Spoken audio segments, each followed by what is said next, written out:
اور ایرانی وزیر خارجہ ایک ایسے وقت میں پاکستان آئے ہیں جب ایران اور امریکہ کے تعلقات جوہری معاہدے کی معطلی اور پھر ایران پر پھر سے لگائی گئی پابندیوں کی وجہ سے سرد مہری کا شکار ہے۔ ادھر سفارتی سطح پر پاکستان کی نئی حکومت اور امریکہ کے درمیان شروع ہی سے غلط فہمیوں کے باعث کچھ تلخی بھی بڑھی ہے۔ اب جبکہ اگلے ہفتے امریکی وزیر خارجہ پاکستان کے دورے پر جانے والے ہیں، پاکستان امریکہ اور ایران کو ایک ساتھ کیسے لے کر چلے گا اور خارجہ پالیسی کیا رہے گی؟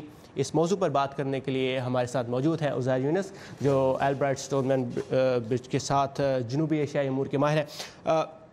ایرانی وزیر خارجہ کا دورہ ایک ایسے وقت میں جب پاکستان اور امریکہ کے درمیان بھی کچھ تلخی چل رہی ہے، کیا یہ پاکستان کی نئی حکومت کو اعتماد میں لینے کی کوشش ہے امریکہ سے پہلے؟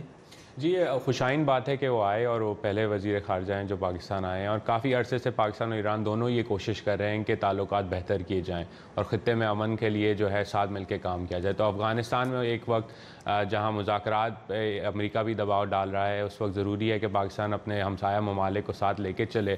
تو اس میں ان کا پہلے آنا اور بات چیت کرنا، چیف آف آرمی سے ملنا اور پرائم منسٹر سے ملنا، یہ بہت خوش آئین بات ہے، اور اس سے جو ہے ہو سکتا ہے کہ آگے چل کے اگلے چند مہینوں میں پاکستان ایران ایک ساتھ بیٹھ کے میز پہ بیٹھ کے طالبان کے معاملے میں حل کرنے میں بہتر کام کر سکتے ہیں۔ لیکن پاکستان ایران ساتھ تو چلنا چاہتے ہیں، ساتھ میں تجارت بھی بڑھانا چاہتے ہیں۔ پچھلے دورے میں ان کا یہی کوشش تھی کہ ایران اور پاکستان کی تجارت میں اضافہ کیا جائے، لیکن اب جب کہ امریکہ نے ایران پر پابندیاں لگا دیا، نومبر میں مزید پابندیاں لگیں گی، پاکستان ایران کے تعلقات پہ کیا؟ تجارت پہ تو بڑا مشکل ہوگا کہ آگے لے کے جا سکیں، کیونکہ سینکشنز کا مسئلہ ہے اور پاکستانی بینکس اور جو انسٹیٹیوشنز ہیں وہ یہ نہیں چاہیں گے کہ وہ سینکشنز کے معاملے میں پڑیں۔ لیکن ایران کے ساتھ جو بہتری تعلقات ہے اس وقت میری نظر میں افغانستان کے اوپر زیادہ معاملات کے اوپر ایک پازیٹیو ڈیولپمنٹ ہو سکتی ہے، اور اس میں پاکستان کے لیے بھی ضروری ہے کہ وہ روس اور ایران کو ساتھ لے کے چلے، کیونکہ پاکستان کے اوپر امریکہ کا دباؤ آئے گا۔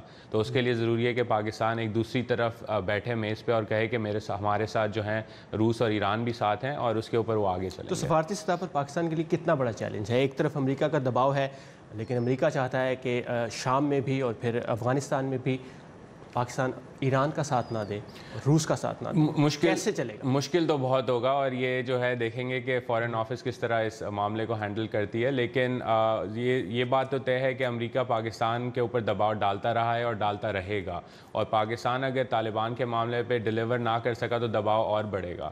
اور اس منظر میں اگر دیکھا جائے تو ایران کی سپورٹ، بالخصوص روس کی سپورٹ پاکستان کے لیے ضروری ہوگی، تاکہ وہ اگر کوئی یو ایس کہے کہ ہم سینکشنز ڈالنے لگے ہیں آپ کے اوپر، تو وہ روس کے اوپر جائے گا اور کہے گا کہ روس ہماری حمایت کرے۔ صحیح۔ تو اس پورے خطے میں جنوبی ایشیا میں اگر آپ دیکھیں تو ایران اور پاکستان آف کورس جو اس وقت چل رہا ہے سلسلہ، چین کا کیا کردار دیکھتے ہیں اور بھارت کا کیا کردار دیکھتے ہیں؟ یہ دو ملک جو ہیں پاکستان اور ایران، دونوں پاکستان ایران کے معاملات پر اثر انداز ہوتے ہیں۔ چین تو دیکھیں ایران کے اندر انویسٹمنٹ آلریڈی کر رہا ہے اور وہ بڑھا رہا ہے امریکہ کی سینکشنز کے بعد۔ بھارت نے بھی کی ہے انویسٹمنٹ۔ بھارت کا جو مسئلہ اس وقت یہ ہوگا کہ اگلے چند مہینوں میں وہاں الیکشن سائیکل سٹارٹ ہونے والا ہے، تو وہ اندرونی معاملات پہ پرائم منسٹر مودی جو ہیں اس پہ فوکس ڈالیں گے۔ تو اس وقت جہاں اندرونی مسائل ہیں انڈیا کے اندر، اس وقت پاکستان کے لیے ایک اپرچونٹی ہے کہ وہ چین کے ساتھ مل کے، روس کے ساتھ مل کے، ایران کے ساتھ مل کے افغانستان کے معاملے میں آگے بڑھے، اور بھارت جو ہے وہ الیکشن کے بعد جو ہے اس معاملے پہ زیادہ فوکس کرے گا۔ اور یہ ایک ٹائم ہے اگلے 6 سے 8 مہینے کا جس پہ عمران خان کی حکومت جو ہے اس پہ ایک مثبت کردار ادا کر سکتی ہے۔ بالکل، یہ ایک ٹیسٹ ہے نئی حکومت کے لیے، ان تمام ممالک کو خطے کے ساتھ لے کر چلنا اور پھر امریکہ کے ساتھ بھی ڈیل کرنا۔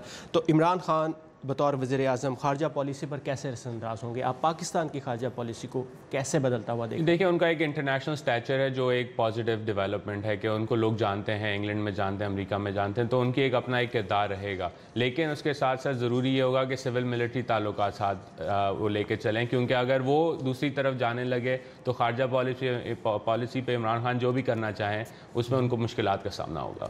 خارجہ پالیسی میں عمران، لیکن اگر ایران کے خاص طور پہ ایران کے ساتھ اگر آنے والے وقت میں آپ کیا دیکھتے ہیں کہ پاکستان اگر ایران کے ساتھ آگے بڑھتا ہے تو امریکہ کے ساتھ تعلقات خراب ہونے کا خدشہ ہے؟ امریکہ کے ساتھ ڈائریکٹلی خراب نہ ہو کیونکہ وہ خطے میں امن کا مسئلہ ہے، لیکن سعودی عربیہ کے ساتھ تعلقات خراب ہونے کا خطرہ زیادہ ہوگا، کیونکہ سعودیوں نے ایک پوزیشن لی ہوئی ہے ایران کے خلاف، اور پاکستان سعودی تعلقات ہمیشہ سے کافی اچھے رہے ہیں۔ تو اگر سعودیوں کو یہ خدشہ ہوا کہ پاکستان ایران کے ساتھ زیادہ قریب سے قریب تر ہوتا جا رہا ہے تو وہ ناراضگی کا شکار ہو سکتے ہیں، اور وہ ناراضگی پاکستان کو زیادہ بھاری پڑ سکتی ہے امریکہ کے مقابلے میں۔ تو کوئکلی بریفلی بتائیے گا کہ امریکی وزیر خارجہ کے دورے سے کیا توقعات رکھتے ہیں؟ توقع یہ ہے کہ ایک اوپننگ ہے کہ وہ بھی چاہتے ہیں کہ طالبان سے مذاکرات ہوں، پاکستان بھی چاہتا ہے کہ افغانستان میں امن ہو، تو وہ ایک اوپننگ ہے، لیکن پاکستان کو ان کو یہ بھی بتانا ہوگا کہ وہ لمیٹڈ کیپیسٹی ہے ان کے پاس طالبان کو ٹیبل پہ لانے کی، کیونکہ اب طالبان کے تعلقات روس اور ایران کے ساتھ بھی ہیں، تو یہ بات کلیئر ہونی چاہیے اور ایسا نہ ہو کہ ایک بار پھر جو ہے ان کی ایکسپیکٹیشنز الگ ہوں اور پاکستان ڈیلیور نہ کر سکے۔ بالکل عزیر، پاکستان کی خارجہ پالیسی پہ گفتگو جاری رہے گی۔